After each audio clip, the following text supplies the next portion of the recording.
दोस्तों, द्रौपदी पांचों पांडवों को क्यों मारना चाहती थी?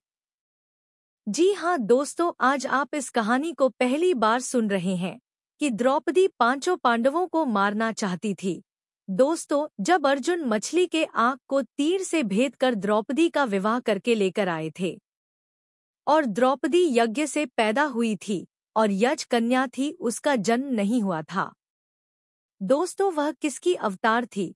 यह वीडियो में आगे चलकर हम आपको बताएंगे। दोस्तों, जैसा कि कहा जाता है कि द्रौपदी को जब पांचों पांडव लेकर अपनी माता के पास आए और माता कुंती से कहा कि हे माँ, देखो मैं किसे लेकर आया हूँ।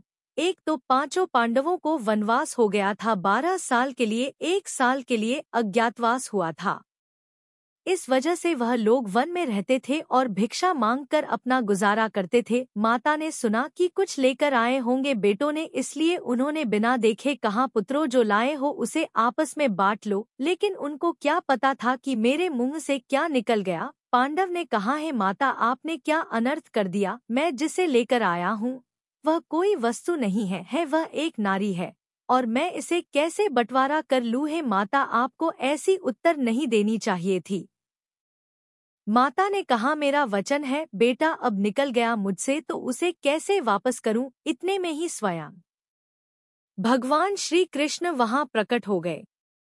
भगवान श्री कृष्ण ने कहा कि पांचाली अब 5 पतियों की पत्नी बनकर रहेंगी, लेकिन उसके कुछ नियम होंगे। जब वह किसी की पत्नी बनेगी तो 1 साल तक दूसरे जो पुरुष होंगे वह उसके जेठ देवर कुछ भी रिश्ते में लगेंगे, ऐसा बनकर रहेंगे। जब 1 साल पूरा होगा तो दूसरे की पत्नी बनेंगी तो दूसरा जो बचेगा वह जेठ देवर, इस तरह से लगेगा। सारे पांडव मान गए।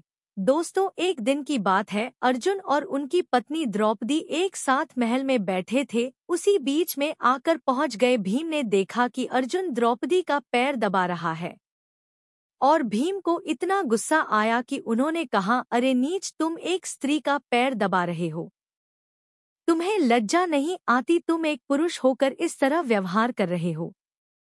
लेकिन भीम को नहीं पता था कि सच्चाई क्या है, जो आगे आपको वीडियो में बताएंगे। अर्जुन कुछ बोलते इससे पहले भीम बहुत तेज से बोलने लगे। इस आवाज को सुनकर वहां पर स्वयं धर्मराज युधिष्ठिर पहुंच गए।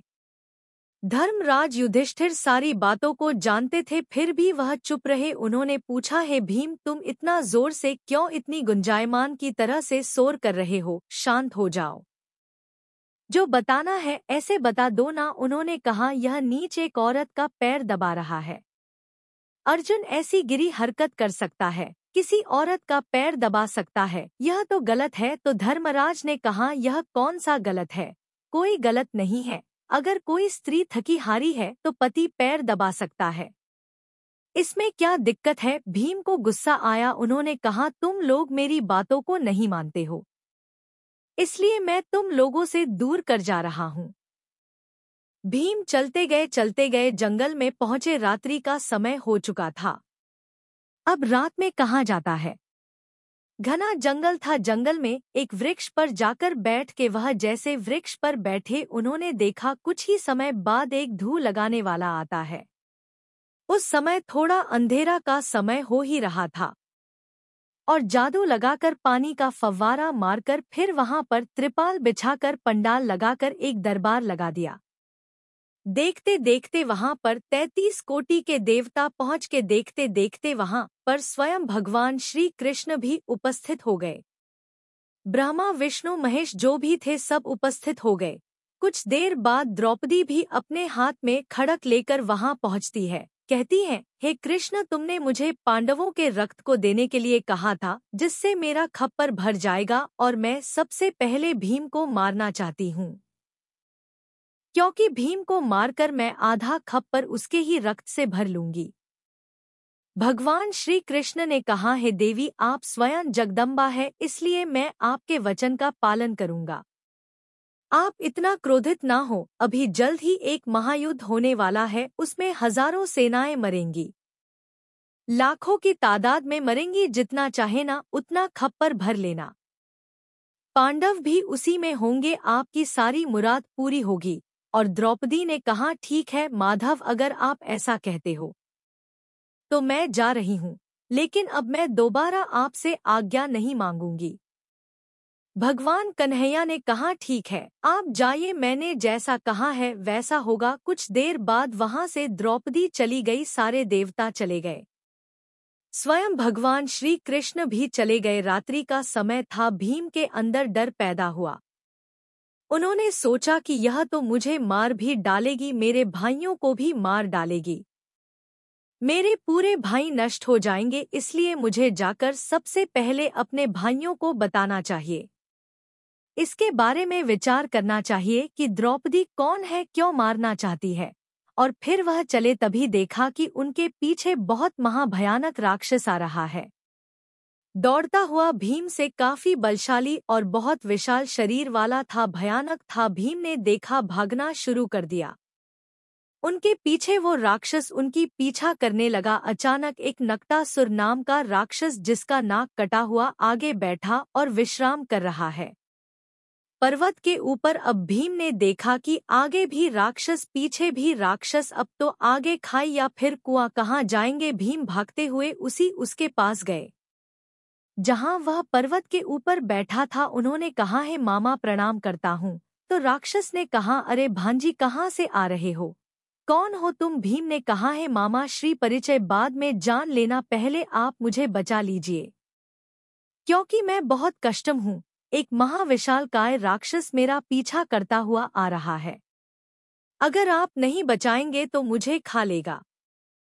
उस राक्षस ने भीम को ले जाकर अपनी पीठ के पीछे छिपा दिया। राक्षस ने जब राक्षसों को ही देखा तो वहां से चला गया। उल्टे मुंह करके भी बाहर आए, फिर पर्वत का रक्षासन है। अरे भांजी, कौन हो तुम। तो उन्होंने कहा, मामा, आप मेरे मामा हैं और मैं आपका भांजा हूँ, आप परिचय ना पूछे। राक्षस ने कहा, ठीक है। भीम ने कहा, है मामा, आपका नाक कैसे कट गया। राक्षस ने कहा, है भांजी, कुंती का पुत्र जिसका नाम अर्जुन है, उसने मुझसे युद्ध करके मेरा नाक काट दिया। मैंने सुना है कुंती के 5 पुत्र हैं, मैं तब से 5 पुत्रों को ढूंढ रहा हूँ कि वह 5 पुत्र मिल जाएं और मैं उनको खाकर तृप्त हो जाऊं, लेकिन वह मिले नहीं और मैं तब से ढूंढता रह गया। भीम डर गए। भीम ने कहा कि यह क्या कर दिया, मैंने अपने आप भी मुसीबत में ही फंसा हूँ। फिर सुबह हो गई। भीम ने कहा, है मामा श्री, अब मुझे जाने की आज्ञा दे। भीम चलकर और भगवान श्री कृष्ण के पास सबसे पहले पहुँचे। उन्होंने कहा, है कन्हैया, जो मैंने कल रात को देखा, क्या वह सच था। स्वयं माधव ने कहा, हाँ भीम, वह सच था जो तुमने देखा है। तो उन्होंने कहा, है द्रौपदी इतनी विशालकाय रूप लेकर और हाथ में खड्ग लेकर क्या करने आई थी। भगवान माधव ने कहा, भी तुम कितने भोले हो। द्रौपदी याजसेनी है, वह साक्षात जगदम्बा है, स्वयं माता काली का रूप है। वह अपना खप्पर भरने के लिए आई थी। भीम ने कहा, अगर वह खप्पर भरना चाहती है तो मुझे क्यों मारने के लिए कहती थी कि भीम से आधा खप्पर मैं भर लूंगी। भगवान कन्हैया ने कहा कि उसने पहले ही निश्चय कर लिया है कि वह आपको मार कर कभी खप्पर भरेगी। तो भीम ने कहा, हे प्रभु, हे कन्हैया, मुझे बचाने के लिए कृपा करें और कोई उपाय बताएं। भगवान ने कहा, है भीम, देखिए, द्रौपदी आपकी पत्नी है, वह नहीं जानती है कि तुम जानते हो सारी बात, इसलिए तुम यहाँ से जाओ और कोई भी तुमको भोजन करने के लिए कहे, तुम रूठकर बहाना बनाकर बैठना, किसी के कहने पर भी मत खाना। जब स्वयं द्रौपदी तुम्हारे पास आएगी और उनसे 3 वचन ले लेना, तब तुम भोजन करना और तब तक मैं भी आ जाऊंगा। भीम ने कहा, जैसे ही आ गया माधव, आप जैसा कहते हैं वैसा ही होगा। भीम वहां से चले और अपने घर में आ गए। सबसे पहले माता कुंती आई, उनका हालचाल लेती है, फिर कहती है, पुत्र भोजन कर लीजिए। लेकिन भीम ने कहा, मैं भोजन नहीं करूंगा। कुछ देर बाद स्वयं धर्म राजा आए और धर्मराज ने कहा कि भाई भोजन कर लीजिए, मुझसे गलती हुई तो क्षमा मांगता हूँ। भीम ने कहा कि मैं भोजन नहीं करूंगा। स्वयं अर्जुन आए, नकुल आए, सहदेव आए, लेकिन किसी की बात उन्होंने नहीं माना। अंत में द्रौपदी सज धज कर वहां पर पहुंचती है और कहती है कि आप क्यों रूठे हैं, भोजन कर लीजिए। उन्होंने कहा, भोजन तो कर लूंगा, लेकिन मैं आपसे वचन लेना चाहता हूँ कि मैं जो मांगा वो आप देंगी। द्रौपदी ने सोचा कि भगवान सूर्य का दिया हुआ मेरे पास पात्र है। अब भीम तो ऐसा है जो भोजन के लिए कुछ भी कर देता है, इतना खाने वाला व्यक्ति है। और क्या मांगेगा? कोई स्वादिष्ट भोजन मांगेगा, कोई व्यंजन मांगेगा, वह तो बना के दे ही दूंगी। उन्होंने सोचा कि मेरे पास अच्छे पात्र हैं, वह कहीं ना मांग ले, वहां पर जो भी बनाऊंगी तुरंत बन जाएगा। लेकिन उनको यह नहीं ध्यान दिया उन्होंने कि भीम क्या मांगना चाहता है। भीम ने कहा, है देवी, मैं हाथ जोड़कर आपसे विनती करता हूँ कि मेरे पांचों भाइयों को स्वयं मुझे भी साथ में लेकर आप अभयदान दे दीजिए। उन्हें ना मारिए, क्योंकि आप वचन दे चुकी हैं। द्रौपदी या वचन देती थी। उस समय द्वापर युग की बात थी। वह वचन की हमेशा लाज रखते थे, चाहे दुश्मन के घर के हो या फिर कोई उनके दोस्त ही क्यों ना हो। इसलिए माता ने कहा, ठीक है, मैं तुम्हें आज से नहीं मरूंगी, तुम अमर हो गए, जाओ। दोस्तों, इस तरह से द्रौपदी ने उनको छोड़ दिया। स्वयं भगवान श्री कृष्ण वहां पहुंच गए। उन्होंने भी कहा, है बहन, उनको अभयदान दे दीजिए। अभयदान हो गया। दोस्तों, कुछ दिन बाद बहुत विशाल का युद्ध हुआ। उस विशाल का युद्ध में हजारों की तादाद में सेनाएं मरने लगी। एक दिन स्वयं धर्मराज युधिष्ठिर ने भगवान श्री कृष्ण पूछते हैं, हे माधव, हम लोग इतना युद्ध करते हैं, इतना रक्तपात होता है, इतनी शरीर के नष्ट होती है, न जाने कितने घोड़े हाथी सब मारे जाते हैं, इनका रक्त और इनकी सारी जो शरीर है कहाँ गायब हो जाती है। भगवान ने कहा, आप देखना चाहते हैं या फिर कथा के रूप में सुना दो। धर्मराज ने कहा, नहीं प्रभु, मैं देखना चाहता हूँ।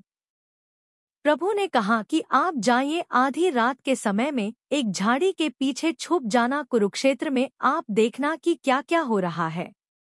अगर कोई तुम्हें मारने के लिए झपटे तो तुरंत उसके पैरों में लिपटकर उसे प्राण की भीख मांग लेना, वह तुमको छोड़ देगा। धर्मराज युधिष्ठिर अपने पालतू कुत्ते के साथ उस कुरुक्षेत्र में जाकर पहुंचे और एक झाड़ी के पीछे छुप गए।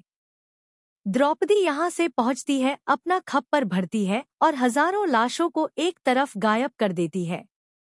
इसके बाद जब इस तरह से देखा तब तक अचानक कुत्ता बाहर निकल आता है। द्रौपदी देखते हैं कि कुत्ता क्या कर रहा है। इसका मतलब कोई पुरुष यहाँ पर छुपा हुआ है। द्रौपदी भागती है। उसी समय स्वयं धर्मराज उपस्थित हो जाते हैं और पैरों में गिर जाते हैं कि यह देवी मुझे क्षमा करे। देवी ने देखा स्वयं धर्मराज युधिष्ठिर यहाँ पर आए हुए हैं। देवी ने कहा, ठीक है, मैं तुम्हें अमर होने का वरदान देती हूँ। कुत्ता तो पहले से ही अमर था, क्योंकि वह स्वयं यमराज का रूप था। इसलिए दोस्तों, धर्मराज युधिष्ठिर स्वर्ग जाते हैं। लेकिन रही बात कि अपनी खप्पर क्यों नहीं भर पाई द्रौपदी, तो उसको बताते कलयुग में वही पांचों पांडवों आला उदल मलखान ब्रह्मा और जो भी थे पांचों लोग यहाँ पर प्रकट हुए थे। उन्होंने कहा था, हे प्रभु, हम लोग युद्ध करें, लेकिन मुझे अभी तक तृप्ति नहीं हुई है। इसलिए वह लोग कलयुग में आए और पृथ्वीराज चौहान की पुत्री, जिसका शादी नहीं हुआ था, और उनसे युद्ध करके ही उनकी पुत्री से विवाह किया गया था। पृथ्वीराज चौहान की पुत्री एक पत्र के माध्यम से उदल के पास भेजा कि जाओ और मेरा पति को लेकर आओ। उदल ब्रह्मा के साथ में गए और वहीं पर उदल से वहां पर जाकर युद्ध हो गया उदल के तरफ, और उदल ही मारे गए, ब्रह्मा भी मारे गए और ब्रह्मा का सिर काटकर पृथ्वीराज चौहान की पुत्री लेकर आती है और चिता पर सती हो जाती है, और वह पुत्री कोई और नहीं द्रौपदी थी। इसलिए दोस्तों, आपको पता चल गया होगा कि स्त्री चाहे तो क्या नहीं करा सकती है। अगर द्रौपदी दुर्योधन के ऊपर हंसती ना कि अंधे का पुत्र अंधा होता है, तो आज इतनी विशाल संग्राम नहीं होता, इतना बड़ा महाभारत नहीं होता। दोस्तों, आशा करते हैं कि आपको समझ में आ गया होगा। अगर आ गया है तो लाइक करें, चैनल को सब्सक्राइब करें और फिर मिलते हैं ऐसे इंटरेस्टिंग वीडियो के साथ। अब तक के लिए जय श्री कृष्ण, राधे राधे, जय श्री कृष्णा।